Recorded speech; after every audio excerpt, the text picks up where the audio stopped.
بسم الله الرحمن الرحيم الحمد لله رب العالمين الصلاة والسلام على رسوله الأمين وعلى آله وصحابه الطيبين الطاهرين ومن تبعهم بإحسان إلى يوم الدين أما بعد. وقال الله تعالى في القرآن الكريم: أعوذ بالله من الشيطان الرجيم، بسم الله الرحمن الرحيم. ولا تجعل يدك مغلولة إلى عنقك ولا تبسطها كل البسط فتقعد ملوما محسورا. وقال رسول الله صلى الله عليه وسلم: إنما الأعمال بالنيات. صدق الله وصدق رسول الله صلى الله عليه وسلم. பேரன்பும் பெரும் கருணையும் கொடியுமிக்க பேருபகாரி அல்லாஹ்விற்கே கோடான கோடி புகழ்.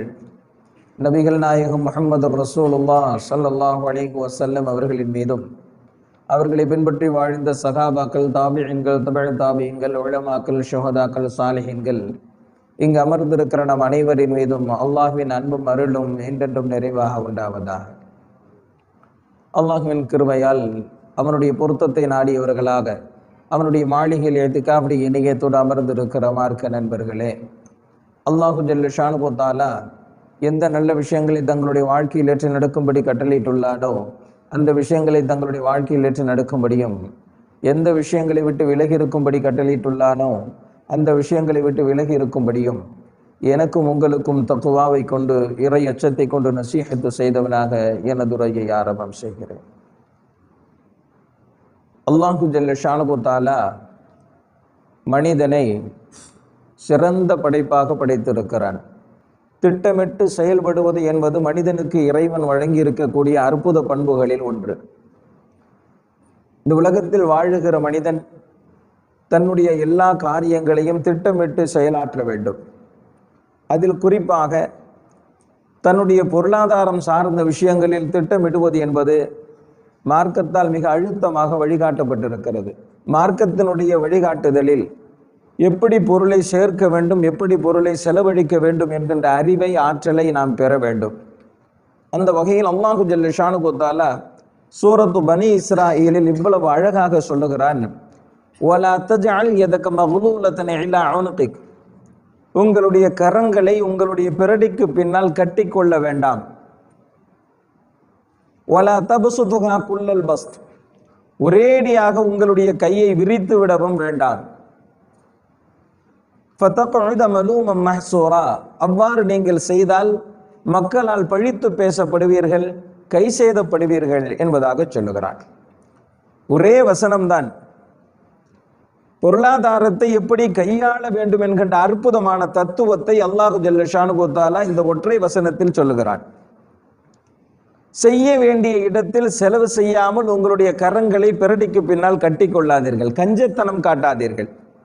செலவு செய்ய வேண்டிய இடத்தில் செலவு செய்யுங்கள். நல்வழியில் செலவு செய்வது, தேவையுள்ளவர்களுக்கு செலவு செய்வது, கடமை ஆற்றுவதற்கு செலவு செய்வது என்று செலவு செய்ய வேண்டிய இடத்தில் செலவு செய்யுங்கள். கஞ்சனாக இருக்காதீர்கள், மக்கள் உங்களை பழித்து பேசுவார்கள். ஒரேடியாக செலவு செய்கிறேன் என்பதற்காக வேண்டி கையை விரித்தும் விடாதீர்கள், வீண் விரயம் செய்யாதீர்கள், ஆடம்பர செலவு செய்யாதீர்கள். அவ்வாறு நீங்கள் செய்தால் கை செய்தப்படுவீர்கள். அற்புதமான ஒரு விஷயம். கஞ்சனாகவும் இருக்கக்கூடாது, வீண் விரயமும் செய்யக்கூடாது. நடுநிலை. செலவு செய்ய வேண்டிய இடத்தில் செலவு செய்ய வேண்டும், தவிர்க்க வேண்டிய இடத்தில் தவிர்க்க வேண்டும். நபி ஸல்லல்லாஹு அலைஹி வஸல்லம் அவங்க சொல்றாங்க, யார் தன்னுடைய பொருளாதாரத்தை நடுநிலையோடு, நிதானத்தோடு, அழகிய முறையில் செலவு செய்கிறாரோ அவர் ஒருபோதும் ஏழையாக மாட்டார். நபி ஸல்லல்லாஹு அலைஹி வஸல்லம் அவர்களுடைய வார்த்தை இது. இன்னொரு ஹதீஸில் நபி ஸல்லல்லாஹு அலைஹி வஸல்லம் அவர்கள் சொல்லுகிறார்கள், நபித்துவத்தின் பண்புகளில் ஒன்று என்னவென்றால் நிதானமாக அழகிய முறையில் செலவு செய்வது என்பதாக நபி ஸல்லல்லாஹு அலைஹி வஸல்லம் அவர்கள் சொல்லுகிறார். எல்லா நபிமார்களிடமும் இருந்த பண்பு நிதானமாக செலவு செய்வது, நடுநிலையோடு செலவு செய்வது. ஒரேடியாக செலவு செய்வதும் தவறு, செலவே செய்யாமல் கஞ்சத்தனம் காட்டுவதும் தவறு என்கின்ற இந்த பண்பு நபிமார்கள் அனைவரிடமும் இருந்த பண்பு என்பதாக நபி ஸல்லல்லாஹு அலைஹி வஸல்லம் அவர்கள் நபித்துவத்தின் பண்புகளில் ஒன்று என்பதாக சொல்கிறார். பல நாளுக்கு தேவைப்படுகின்ற பொருளாதாரத்தை ஒரே நாளில் செலவு செய்பவரை நான் வெறுக்கிறேன் என்பதாக ஹஜ்ரத் அபூபக்கர் ரலியல்லாஹு தஆலா அன்ஹு அவர்கள் சொல்லுகிறார்கள். ஒரே நாளில் செலவு செய்யக்கூடிய அந்த காசு பணத்தை ஒரு வாரத்திற்கு செலவு செய்ய முடியும், ஒரு மாதத்திற்கு செலவு செய்ய முடியும், 6 மாதத்திற்கு செலவு செய்ய முடியும். பல நாட்களுக்கு நம்முடைய ரிசுக்கை கொண்டு வந்து தருகின்ற பொருளாதாரத்தை ஒரே நாளில் செலவு செய்யக்கூடிய மனிதர் வெறுக்கத்தகுந்தவராக ஹசரத் அபூபக்கர் ரலியல்லாஹு தஆலா அன்ஹு அவர்கள் சொல்கிறார். ஹசரத் உமர் ரலியல்லாஹு தஆலா அன்ஹு அவர்கள் சொல்லுகிறார்கள், ஏழையை விட ஆடம்பர செலவு செய்யும் செல்வந்தரை பார்த்து நான் பயப்படுகிறேன் என்பதாக சொல்லுகிறார். ஏழையை கண்டு கூட நான் அஞ்சவில்லை, ஆனால் ஆடம்பர செலவு செய்யக்கூடிய, வீண் விரயம் செய்யக்கூடிய செல்வந்தரை பார்த்துத்தான் நான் அஞ்சுகிறேன் என்பதாக ஹஜரத் உமர் ரலியல்லாஹு தஆலா அன்ஹு அவர்கள் சொல்லுகிறார். நபி ஸல்லல்லாஹு அலைஹி வஸல்லம் அவர்களுடைய குடும்பத்தார்களில் ஒருவரான முஹம்மது அல் பாக்கிர் ரஹிமஹுல்லாஹ் அவர்கள் அஹ்லுல் பைத்துகளில் என்றும் ஒருவர். அவர்கள் சொல்லுகிறார்கள், சிறந்த முஸ்லிமிடம் 3 பண்புகள் இருக்க வேண்டும். முதலாவது பண்பு மார்க்கப்பற்றோடு இருப்பது. இரண்டாவது பண்பு துக்கத்தையும் கவலையையும் நெருக்கடியையும் சகித்துக் கொள்வது. மூன்றாவது பண்பு இருக்கிற பொருளாதாரத்தை நிதானத்தோடு செலவு செய்வது என்பதாக முஹம்மது அல் பாக்கிர் ரஹிமஹுல்லாஹ் அவர்கள் சொல்லுகிறார். மேலும் சொல்கிறார்கள், ஒரு மனிதரின் விவேகத்தை அளவிடுவதாக இருந்தால் அவருடைய செலவீனங்களை நீங்கள் கவனியுங்கள். யார் நடுநிலையோடு செலவு செய்கிறாரோ அவர் விவேகமானவர், யார் எல்லை தாண்டி செலவு செய்கிறாரோ அவர் விவேகமற்றவர் என்பதாக இமாம் முஹம்மது அல் பாக்கிர் ரஹிமஹுல்லாஹ் அவர்கள் சொல்லுகிறார்கள். எந்த விஷயத்தில் வீண் விரயம் ஆகுமோ அந்த விஷயத்திலே செலவு செய்வதில் இருந்தும், எந்த விஷயங்கள் ஆடம்பரமாக இருக்குமோ அது போன்ற விஷயங்களில் செலவு செய்வதில் இருந்தும் எச்சரிக்கை உணர்வோடு இருக்க வேண்டும். ஹஜரத் அனஸ் ரலியல்லாஹு தஆலா அன்ஹு அவங்க சொல்றாங்க, நபி ஸல்லல்லாஹு அலைஹி வஸல்லம் அவங்க கிட்ட ஒரு பாத்திரம் ஒன்று இருந்துச்சு, மர பாத்திரம். அதுல தான் தண்ணி குடிப்பாங்க, அதுல பால் குடிப்பாங்க, பேரித்தம்பழங்களை ஊற வைத்து அந்த தண்ணீரை குடிப்பார்கள். நீண்ட காலமாக அந்த பாத்திரம் அவர்களிடத்தில் இருந்தது. ஒரு சந்தர்ப்பத்தில் அந்த பாத்திரத்தினுடைய வாய் பகுதி வெடித்து விட்டது. நபி ஸல்லல்லாஹு அலைஹி வஸல்லம் அவர்கள் உலோகத்தினால் ஆன ஒரு வளையத்தை அந்த பாத்திரத்தினுடைய வாய் பகுதியில் பொருத்துவதை நான் பார்த்தேன் என்பதாக சொல்கிறார்கள். அப்பயும் நபி ஸல்லல்லாஹு அலைஹி வஸல்லம் அவங்க அந்த பாத்திரத்தை தூக்கி போடல, எப்படியாவது அதை பயன்படுத்த முடியுமா என்கின்ற அடிப்படையில் மேலும் மேலும் விரிந்து விடாமல் வெடித்து விடாமல் இருப்பதற்காக வேண்டி நபி ஸல்லல்லாஹு அலைஹி வஸல்லம் அவர்கள் ஒரு உலோகத்தில் ஆன ஒரு வளையத்தை வாய்ப்பகுதியிலே பொருத்தி அதை தொடர்ந்து பயன்படுத்தினார்கள் என்பதாக ஹஜரத் அனஸ் ரலியல்லாஹு தஆலா அன்ஹு அவர்கள் சொல்லுகிறார்கள். என்று சொன்னால் இப்போ கொஞ்சம் டேமேஜ் ஆயிடுச்சுன்னு சொன்னாவே தூக்கி போட்டுட்டு புதுசாக வாங்கி கொள்ளக்கூடிய ஒரு பழக்கம் நம்ம கிட்ட இருக்குது இல்லையா? ஏன்னு சொன்னால் அழகா இருக்கணும், ஆடம்பரமாக இருக்கணும், நம்ம இதை பார்த்தெல்லாம் நம்மளை மதிப்பிடுவாங்க என்கின்ற ஒரு எண்ணத்துல கொஞ்சம் டேமேஜ் ஆயிடுச்சுன்னு சொன்னா அப்புறப்படுத்துகின்ற ஒரு சூழல் இன்று இருக்கிறது. ஆனால் நபி ஸல்லல்லாஹு அலைஹி வஸல்லம் அவர்கள் ஒரு பொருளை வீணாக்க மாட்டார்கள், கடைசி வரை அதை பயன்படுத்துவார்கள் என்பதற்கு இது ஒரு உதாரணம். நபி ஸல்லல்லாஹு அலைஹி வஸல்லம் அவங்க ஒரு தடவை சகாபாக்களோட போய்கிட்டு இருந்தாங்க. ஒரு வீட்டுக்கு வெளியே இறந்து போன ஒரு ஆட்டை கொண்டு வந்து போடுகிறார்கள். நபி ஸல்லல்லாஹு அலைஹி வஸல்லம் அவங்க பார்த்துட்டு கேட்டாங்க, இந்த ஆட்டை பயன்படுத்தி கொள்ளலாமே என்பதாக சொன்னாங்க. சகாபாக்கள் கேட்கிறாங்க, இன்னஹா மைத்தத்துன் யா ரசூலுல்லாஹ், அது இறந்து போயிடுச்சு, இதை போய் பயன்படுத்த முடியுமா அப்படின்னு சொல்லி கேட்கிறாங்க. அப்ப நபி ஸல்லல்லாஹு அலைஹி வஸல்லம் அவங்க சொன்னாங்க, அதனுடைய இறைச்சியை உண்ணுவது தானே தடுக்கப்பட்டிருக்கிறது, அதனுடைய தோலை பதப்படுத்தி நீங்கள் பயன்படுத்தலாமே என்பதாக நபி ஸல்லல்லாஹு அலைஹி வஸல்லம் அவர்கள் சொன்னார்கள். செத்த ஆட்டை கூட அதிலிருந்து பயன்படுத்த முடியும் என்றால் அதை நீங்கள் பயன்படுத்துங்கள். அதனுடைய இறைச்சியை உண்ணுவது தடுக்கப்பட்டிருக்கிறது, பயன்படுத்த முடியாது. ஆனால் அதனுடைய தோலை உரித்து பதப்படுத்தி அதை நீங்கள் தொடர்ந்து பயன்படுத்தி கொள்ளலாமே என்பதாக நபி ஸல்லல்லாஹு அலைஹி வஸல்லம் அவர்கள் சொன்னார்கள். என்று சொன்னால் எந்த பொருளையும் வீணாக்குவது என்பது கூடாது. பயன்படுத்த முடியும் என்றால் பயன்படுத்த வேண்டும். வீண் விரயம் தடுக்கப்பட்டிருக்கிறது. எந்த அளவிற்கு என்று சொன்னால் அல்லாஹு ஜல்ல ஷானுஹு தஆலா சூரத்து பனி இஸ்ராயீலில் சொல்லுகிறார், இன்னல் முபذிரீன கானூ இஹ்வான ஷயாத்தீன், வீண் விரயம் செய்யக்கூடியவர்கள் ஷைத்தானின் சகோதரர்கள் என்பதாக அல்லாஹ் சொல்லுகிறார். அந்த அளவிற்கு மார்க்கம் வன்மையாக கண்டிக்கக்கூடிய ஒரு செயல் வீண் விரயம் செய்வது, ஆடம்பர செலவுகளில் தன்னுடைய பொருளாதாரத்தை விரயம் செய்வது. இதுல ரொம்ப கவனமாக இருக்க வேண்டிய ஒரு நிலை இருக்கிறது. நல்வழியில் செலவு செய்வதிலே கூட நிதானம். ஹஜரத் சஅத் இப்னு அபி வக்காஸ் ரலியல்லாஹு தஆலா அன்ஹு அவங்க கடைசி காலத்துல நபி ஸல்லல்லாஹு அலைஹி வஸல்லம் அவங்க கிட்ட சொல்றாங்க, என்னுடைய காசு பணங்களை எல்லாம் சதக்கா செய்வதற்கு நான் ஆசைப்படுகிறேன்.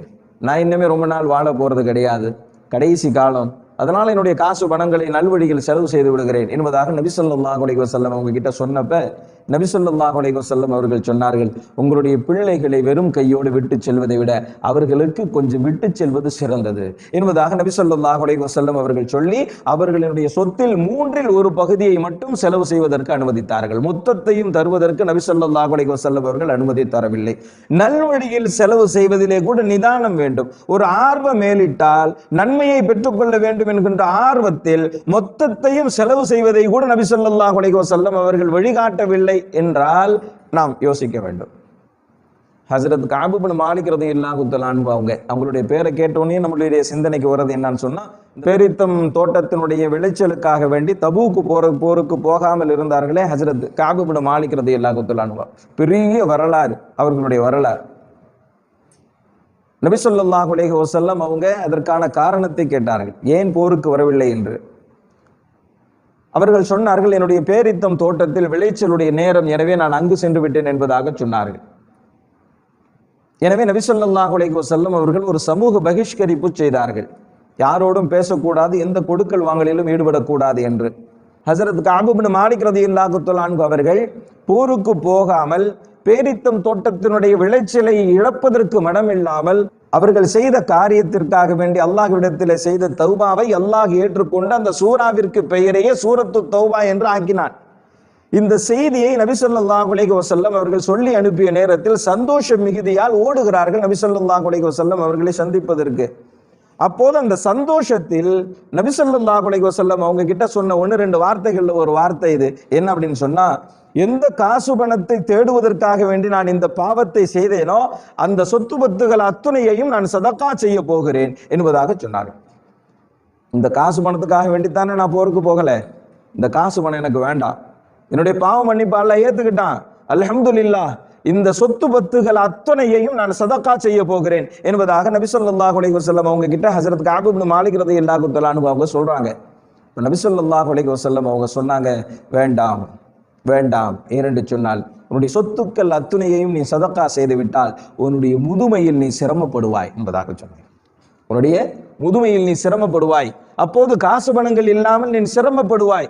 எனவே குறிப்பிட்ட கொஞ்சத்தை சதக்கா செய்துவிட்டு உங்களினுடைய எதிர்காலத்திற்காக வேண்டி சேர்த்து வையுங்கள் என்பதாக நபி ஸல்லல்லாஹு அலைஹி வஸல்லம் அவர்கள் வழிகாட்டினார்கள். ஆக செலவு செய்வதில் ஒரு நிதானம் இது மார்க்கம் போதிக்கிறது. அதில் ஒரு நடுநிலை, கஞ்சத்தனமும் காட்டக்கூடாது, செலவு செய்கிறேன் என்பதற்காக வேண்டி வீண் விரயமும் செய்யக்கூடாது. நடுநிலை கண்ணோட்டத்தோடு செயல்படுவது என்பது பொருளாதாரத்தை பாதுகாப்பதற்குண்டான நிரந்தர தீர்வாக இந்த மார்க்கம் சொல்கிறது. நெருக்கடி நிலையை தவிர்ப்பதற்கு மார்க்கம் சொல்லுகிற விஷயம் நடுநிலையோடு செலவு செய்வது. இரண்டாவது, பொறுப்பற்ற நிலையில் இல்லாமல் இருப்பது. ஹஜ்ரத் இப்னு மஸ்ஊத் ரலியல்லாஹு தஆலா அன்ஹு அவங்க சொல்றாங்க, சம்பாதிப்பதற்கு சக்தி இருந்தும் வீட்டில் முடங்கி கிடப்பவனின் முகத்தை பார்க்கவே நான் வெறுக்கிறேன் என்பதாக சொல்லுகிறார். இந்த வார்த்தை பொன் எழுத்துக்களால் பொறிக்கப்பட வேண்டிய வார்த்தை. சம்பாதிப்பதற்கு சக்தி இருந்தும் சம்பாதிக்காமல் வீட்டில் சோம்பேறியாக அமர்ந்திருக்கக்கூடியவரின் முகத்தை பார்க்கவே நான் வெறுக்கிறேன் என்பதாக ஹஜ்ரத் இப்னு மஸ்ஊத் ரலியல்லாஹு தஆலா அன்ஹு அவங்க சொல்றாங்க. ஹஜ்ரத் அபூ தர்தா ரலியல்லாஹு தஆலா அன்ஹு அவங்க தன்னுடைய தோட்டத்தில் விதை விதைத்து கொண்டிருக்கிறாங்க. பெரிய செல்வந்தர், பெரிய தோட்டத்திற்கு சொந்தக்காரர். அவரை பார்த்து மக்கள் கேட்டாங்க, இந்த வேலை செய்யறதுக்கு வேற யாரும் இல்லையா, நீங்களே இறங்கி செயல்பட வேண்டுமா என்பதாக கேட்டான். அப்ப ஹஜ்ரத் அபூ தர்தா ரலியல்லாஹு தஆலா அன்ஹு அவர்கள் சொல்லுகிறார்கள், தன்னுடைய உழைப்பை யார் பொருளாதாரத்தை ஈட்டுவதற்காக வேண்டி செலவு செய்கிறாரோ அவர்தான் புத்திசாலி என்பதாக ஹஜ்ரத் அபூ தர்தா ரலியல்லாஹு தஆலா அன்ஹு அவர்கள் சொல்லுகிறார்கள். என்று சொன்னால் காசு பணம் வருது, வருமானம் வருது, உழைக்கணுன்ற அவசியம் இல்லை, அதனால ஓய்வு எடுப்போம் அப்படின்னு சொல்லி சக்தி இருக்கிற காலத்திலும் ஓய்வு எடுப்பது என்பது விரும்பத்தகுந்த காரியம் அல்ல. உழைச்சிக்கிட்டே இருக்கணும், ஓடிக்கிட்டே இருக்கணும், சோம்பேறியாக இருக்கக்கூடாது. அப்பதான் செல்வத்தை சேர்க்க முடியும், நல்வழியில் செலவு செய்யவும் முடியும். முஹம்மது அல் பாக்கிர் ரஹ்மஹுல்லாஹ் அவங்க நபி ஸல்லல்லாஹு அலைஹி வஸல்லம் அவர்களினுடைய அருமை குடும்பத்தாரில் ஒருவர் முஹம்மது அல் பாக்கிர் ரஹ்மஹுல்லாஹ் அவர்கள் தன்னுடைய பேரித்தம் தோட்டத்தில் இறங்கி கையிலே மண்வெட்டியோடு நீர் பாய்ச்சி கொண்டிருக்கிறார்கள். இதை பார்த்த மக்கள் கேட்டார்கள், நீங்களே இறங்கி இந்த வேலையை செஞ்சுக்கிட்டு இருக்கிறீங்களே, வேற யாரும் இல்லையா என்பதாக கேட்டார். அப்ப அவங்க சொன்னாங்க, பொருளாதாரத்தை ஈட்டுவதற்காக வேண்டி சக்தி இருக்கும் நிலையில் அவர் உழைக்காமல் இருந்தால் சக்தி போனதற்கு பிறகு உழைக்க வேண்டிய நிர்பந்தத்திற்கு தள்ளப்படுவார் என்பதாக சொன்னார். எவ்வளவு அழகான வார்த்தை பாருங்க. அவங்க என்ன சொல்றாங்க அப்படின்னு சொன்னா, சக்தி இருக்கும் நேரத்தில் உழைக்காமல் சம்பாதித்து கொண்டிருந்தால் சக்தி போனதற்கு பிறகு உழைக்க வேண்டிய நிர்பந்தத்திற்கு அவர் தள்ளப்படுவார். அப்படின்னா என்ன? இப்ப காசு பணம் இருக்குது, உழைக்கணுன்ற அவசியம் இல்லை, உட்கார்ந்து சாப்பிட்டுக்கிட்டு இருக்கிறீங்க, சரி. ஆனா இந்த காசு பணம் அப்படியே நிரந்தரமாக நிலையாக இருக்காது, கொஞ்சம் கொஞ்சமாக குறையும், சூழ்நிலைகள் மாறும். அப்படி மாறி போகிற நேரத்தில் இருக்கிற செல்வங்கள் எல்லாம் செலவானதற்கு பிறகு உன்னிடத்திலும் சக்தி இருக்காது, முதுமை வந்துவிடும், மூட்டு வலி வந்துவிடும். அந்த நேரத்தில் உழைக்க வேண்டிய நிர்பந்தத்திற்கு நீ தள்ளப்பட்டு விடுவாய் என்பதாக முஹம்மது அல் பாக்கிர் ரஹிமஹுல்லா அவர்கள் சொல்கிறார். என்று சொன்னால் உழைக்கணும், காசு பணத்தை சேர்க்கணும். அப்படி சேர்த்தா தான் நல்வழியில் செலவு செய்யவும் முடியும், நாம் ஆற்ற வேண்டிய கடமைகளை ஆற்றவும் முடியும். ஹஜ்ரத் கைஸ் இப்னு அபாயா ரலியல்லாஹு தஆலா அன்ஹு அவங்க பெரிய செல்வந்தர். அவரை சந்திச்சு கொஞ்சம் காசு பணத்தை உதவியாக பெறலாம் என்று சொல்லி நஷ்ட ஈடு கட்ட வேண்டிய ஒரு குடும்பத்தார்கள் வருகிறார்கள். ஒரு பெரிய தொகையை நஷ்ட ஈடாக அவங்க கட்டணும், காசு பணம் இல்லை. செல்வந்தர்களை சந்திச்சு கொஞ்சம் கொஞ்சமா உதவியை வாங்கி நஷ்ட ஈடு கட்டலாம் என்கின்ற ஒரு முடிவுல ஹஜ்ரத் கைஸ் இப்னு அபாயா ரலியல்லாஹு தஆலா அன்ஹு அவங்களை சந்திக்கிறதுக்காக வேண்டி வர்றாங்க. வீட்டுக்கு போனாங்க. வீட்டில் சொன்னாங்க அவர் தோட்டத்தில் இருக்கார் அப்படின்னு சொல்லி தோட்டத்துக்கு போனாங்க. தோட்டத்தில் அவர் என்ன பண்ணிக்கிட்டு இருந்தார் அப்படின்னு சொன்னா, பேரித்தம் பழங்களை எல்லாம் பறித்து நல்ல பழங்களை தனியாகவும் சொத்தை பழங்களை தனியாகவும் பிரித்து வைக்கிறார். இதை அவங்க பார்க்குறாங்க, தங்களுக்குள்ள நினைக்கிறாங்க, சொத்த பழத்தை கூட இவர் விட்டு வைக்கிற மாதிரி தெரியலையே, அதை கூட அவர் சேர்த்து வைக்கிறாரே, இவர்கிட்ட போய் உதவிக்கிட்டு வந்திருக்கிறோமே, உதவி செய்வாரா என்னன்னு தெரியலையே அப்படின்னு சொல்லி அவங்களுக்கு ஒரு சந்தேகம். சரி, நம்ம கேட்கறத கேட்டுருவோம், அவர் ஒரு செல்வந்தர் அப்படின்னு சொல்லி அவங்க கிட்ட பக்கத்தில் போய் உங்ககிட்ட சில விஷயங்களை பேசுவதற்காக வேண்டி வந்திருக்கிறோம்னு சொன்னான். என்ன விஷயம் சொல்லுங்க அப்படின்னு சொல்லி சொன்னான். அவர் சொன்னாங்க, ஒரு பெரிய தொகையை நாங்கள் நஷ்ட ஈடாக கட்ட வேண்டி இருக்குது, எங்ககிட்ட அந்த அளவுக்கு வசதி வாய்ப்பு இல்லை, அதனால செல்வந்தர்களை சந்திச்சு உதவி கேட்டு போலான்னு சொல்லி வந்தோம் அப்படின்னு சொல்லி சொன்னான். இப்போ அவர் கேட்டாரு, வேறு ஏதாவது செல்வந்தர்களை சந்திச்சிங்களா அப்படின்னு சொல்லி கேட்டார். அவங்க சொன்னாங்க, உங்களில் இருந்து தான் ஆரம்பிக்கிறோம் அப்படின்னு சொன்னாங்க. இப்போ அவர் சொன்னாரு, உங்களுடைய நஷ்ட ஈட்டு தொகை எவ்வளோ அப்படின்னு சொல்லி கேட்டாங்க. ஒரு பெரிய தொகையை சொன்னாங்க. அப்போ ஹஜ்ரத் கைஸ் இப்னு அபாயா ரலியல்லாஹு தஆலா அன்ஹு அவங்க சொன்னாங்க, மொத்த நஷ்ட ஈட்டையும் நானே ஏற்கிறேன், எனவே வேறு யாரையும் சந்திக்க வேண்டாம் என்று சொன்னாங்க. ஆச்சரியத்திற்கு மேலே ஆச்சரியம் ஆயிடுச்சு அவங்களுக்கு. சொத்த பழத்தை கூட சேகரிக்கக்கூடிய ஒருவர் மொத்த நஷ்ட ஈட்டு தொகையையும் கட்டுவதாக பொறுப்பேற்றுக் கொள்கிறாரே என்று சொல்லி ஆனந்தத்தில் அவர்கள் கேட்குறாங்க, உங்ககிட்ட ஒரு விஷயத்தை கேட்கலாமா? கேளுங்களேன். நாங்கள் உங்களை பார்க்கும்போது சொத்த பழத்தை கூட நீங்கள் கவனமாக சேர்க்கிறத பார்த்தோம், நீங்கள் உதவி செய்வீங்களா மாட்டீங்களான்னு சொல்லி எங்களுக்கு சந்தேகம் வந்துருச்சு. கடைசியில் பார்த்தா மொத்த நஷ்ட ஈட்டு தொகையையும் நீங்களே பொறுப்பேற்றுக் கொண்டீர்களே, ஆச்சரியமாக இருக்கு உங்களுடைய செயல் என்பதாக சொன்னார். அப்போ ஹஜ்ரத் கைஸ் இப்னு அபாயா ரலியல்லாஹு தஆலா அன்ஹு அவர்கள் சொன்னார்கள், சொந்த விஷயத்தில் யார் கவனத்தோடு இருக்கிறார்களோ நல்ல விஷயங்களுக்கு அவரால் செலவு செய்ய முடியும் என்பதாக சொன்னார். நான் இவ்வளவு கவனமாக என்னுடைய பேரித்தம் பழங்களை எல்லாம் சேகரித்து விற்பதின் காரணமாகத்தான் உங்களுக்கு என்னால் செலவு செய்யவே முடிகிறது. நானே தான்றொண்டித்தனமாக செலவு செய்யக்கூடியவனாக இருந்தால், ஆடம்பரமாக செலவு செய்யக்கூடியவனாக இருந்தால், வீண் விரயம் செய்யக்கூடியவனாக இருந்தால் உங்களுக்கு என்னால் எப்படி செலவு செய்ய முடியும்? உங்களுக்கு என்னால் எப்படி உதவி செய்ய முடியும்? அவர்கள் சொன்னார்கள், சொந்த விஷயத்தில் நான் இவ்வளவு கவனமாக இருக்கிற காரணத்தினால்தான் பொது காரியங்களில் அடுத்தவர்களுக்கு என்னால் நிறைவாக உதவி செய்ய முடிகிறது என்பதாக ஹஜ்ரத் கைஸ் இப்னு அபாயா ரலியல்லாஹு தஆலா அன்ஹு அவர்கள் சொன்னார்கள்.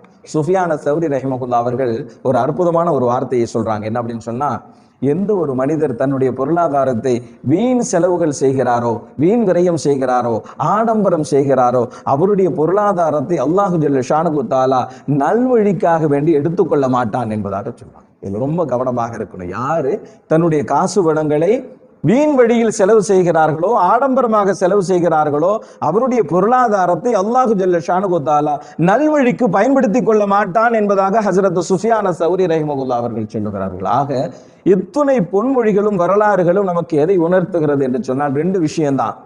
வறுமையை ஒழிப்பதற்கு, நெருக்கடி நிலையை நீக்குவதற்கு இரண்டே இரண்டு தீர்வுகள் தான். ஒன்று என்ன? நடுநிலையோடு பொருளாதாரத்தை கையாள்வது. இரண்டாவது தீர்வு என்ன? சோம்பேறிகளாக இருக்கக்கூடாது, உழைக்காமல் பொறுப்பற்ற நிலையில் இருக்கக்கூடாது. ஆக இந்த இரண்டு தீர்வை தான் மார்க்கம் ஒரு நிரந்தர தீர்வாக நெருக்கடியை நீக்குவதற்காக வேண்டி நமக்கு சொல்லுகிறது. ஆக அல்லாஹ் ஜல்ல ஷானஹு வ தஆலா நமக்கு வழங்கி இருக்கக்கூடிய பொருளாதாரத்தை அது அவன் வழங்கிய பரக்கத்தாக பார்க்க வேண்டும், அவன் நமக்கு செய்திருக்கக்கூடிய சிறப்பாக பார்க்க வேண்டும். அதனால அல்லாஹ் நமக்கு வழங்கி இருக்கக்கூடிய இந்த பாக்கியத்தை நிதானமாக செலவு செய்ய வேண்டும். மார்க்கம் எப்படி வழிகாட்டுகிறதோ அந்த அடிப்படையில் செலவு செய்ய வேண்டும். அல்லாஹ் ஜல்ல ஷானஹு வ தஆலா அப்படி ஒரு நல்ல தௌஃபீக்கை நமக்கு வழங்குவானாக. வ ஆகிரு தஅவானா அல்ஹம்துலில்லாஹி ரப்பில் ஆலமீன். அஸ்ஸலாமு அலைக்கும் வரஹ்மத்துல்லாஹி வ பரகாத்துஹு. பள்ளிவாசலின் பராமரிப்பிற்காக வேண்டி தாராளமாக செலவு செய்யுங்கள். அல்லாஹு ஜல்ல ஷானஹு வ தஆலா நாம் செய்யக்கூடிய எல்லா உதவிகளுக்கும் நிரப்பமான நற்கூலியை வழங்குவானாக.